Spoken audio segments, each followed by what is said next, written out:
नमस्ते बच्चों, स्वागत है आप सबका आपके ही अपने चैनल एनसीईआरटी संस्कृत ज्ञान केंद्र में। आज मैं आप सबको क्लास 7 का प्रथम पाठ शुभासितानी पढ़ाने आई हूँ, जिसका अर्थ होता है सुंदर वचन। पृथिव्यां त्रीणि रत्नानि जलमन्नं शुभाषितं मूढ़ै पाषाणखण्डेषु रत्नसंज्ञा विधीयते।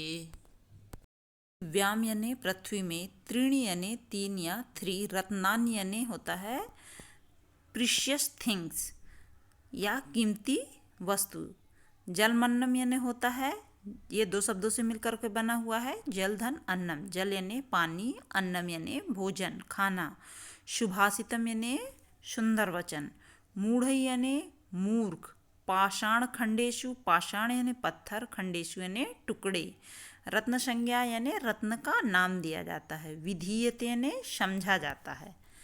पृथ्वी में 3 प्रकार के रत्न पाए जाते हैं, वो है पानी, खाना, भोजन और मीठे वचन। लेकिन मूर्खों के द्वारा पत्थर के टुकड़े जैसे हीरा पन्ना आदि को ही रत्न समझा जाता है। सत्येन धार्यते पृथ्वी, सत्येन तप्ते रविः, सत्येन वाति वायुश्च सर्वं सत्ये प्रतिष्ठितम्। सत्येन यानी सत्य से, धार्यते यानी धारण करना, ग्रहण करना, पृथ्वी यानी धरती, तप्ते यानी जलना, जलता हुआ, रवि यानी सूरज, सत्येन यानी सत्य से, वाति यानी होता है बहना, वायुश्च वायु धन च, वायु यानी होता है हवा, च यानी भी, सर्व यानी सभी, सत्य यानी सत्य में, प्रतिष्ठितम यानी स्थित है। सत्य से ही पृथ्वी हम सबको धारण किए हुए हैं, सत्य से ही सूरज जलता है और सत्य से ही हवा बहती है। सभी कुछ सत्य में ही स्थित है या निहित है। इस पंक्ति में सत्य की महिमा बताई गई है।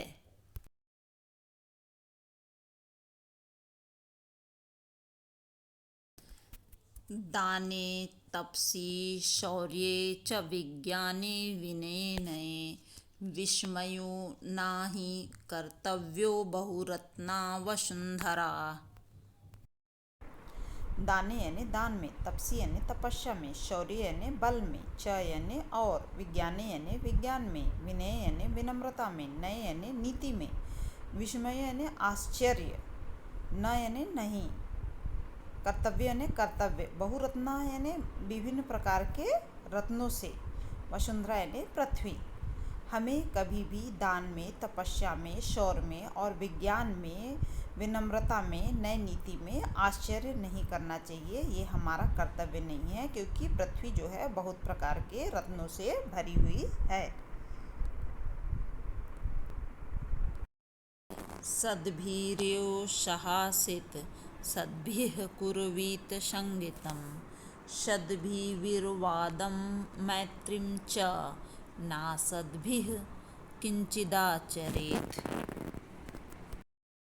सद्भिर रेव, ये दो शब्दों से मिलकर के बना हुआ है। सद्भिर धन एव, सद्भिर यानी सज्जन, एव यानी ही, सहासित यानी सह यानी साथ में, ये भी दो शब्दों से मिलकर बना हुआ। सह धन आसीत, साथ, साहसित का मतलब होता है साथ में बैठना, कुर्वीत यानी करना, संगतिम यानी साथ में रहना, फिर सद्भिः विर्वादम यानी सज्जनों के साथ तर्क वितर्क, मैत्री यानी दोस्ती, च यानी और, ना सद्भिः यानी ये सद्भिर का उल्टा है, अपोजिट है, तो यहाँ सज्जन का उल्टा क्या होगा?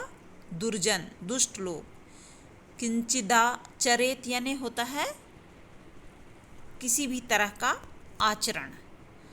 तो सद्भिर रेव साहसित यानी हमें सज्जन लोगों के साथ ही बैठना चाहिए, उन्हीं के साथ ही हमें दोस्ती करनी चाहिए और उन्हीं के संगत में ही हमें रहना चाहिए, उन्हीं से ही हमें तर्क वितर्क करना चाहिए और दुर्जनों के साथ किसी भी तरह का व्यवहार नहीं करना चाहिए, यानी ना तो उनसे दोस्ती रखना चाहिए, ना ही उनसे तर्क वितर्क करना चाहिए और ना ही उनके साथ रहना चाहिए।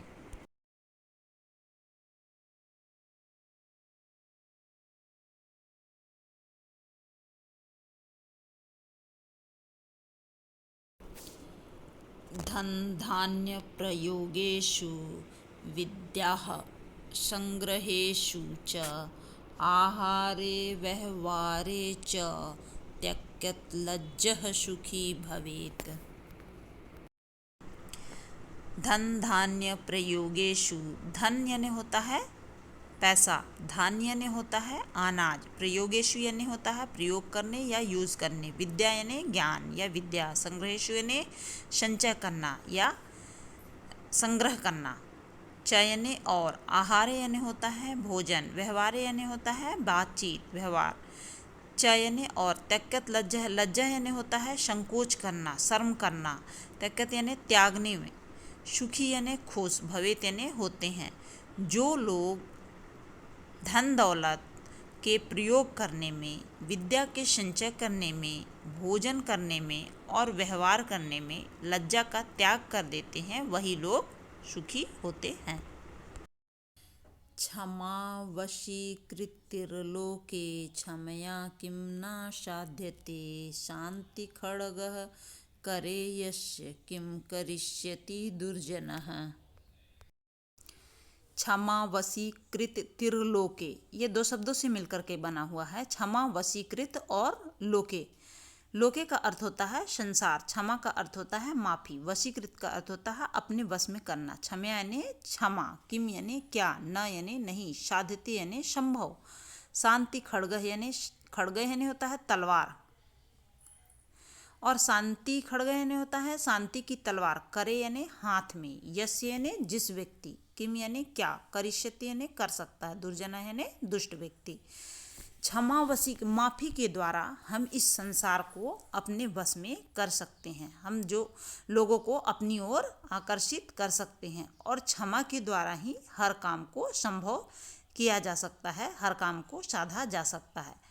शांति की तलवार जिस व्यक्ति के हाथ में होती है, दुष्ट व्यक्ति उसका कुछ भी नहीं बिगाड़ सकते, उसका कुछ भी नहीं कर सकते हैं।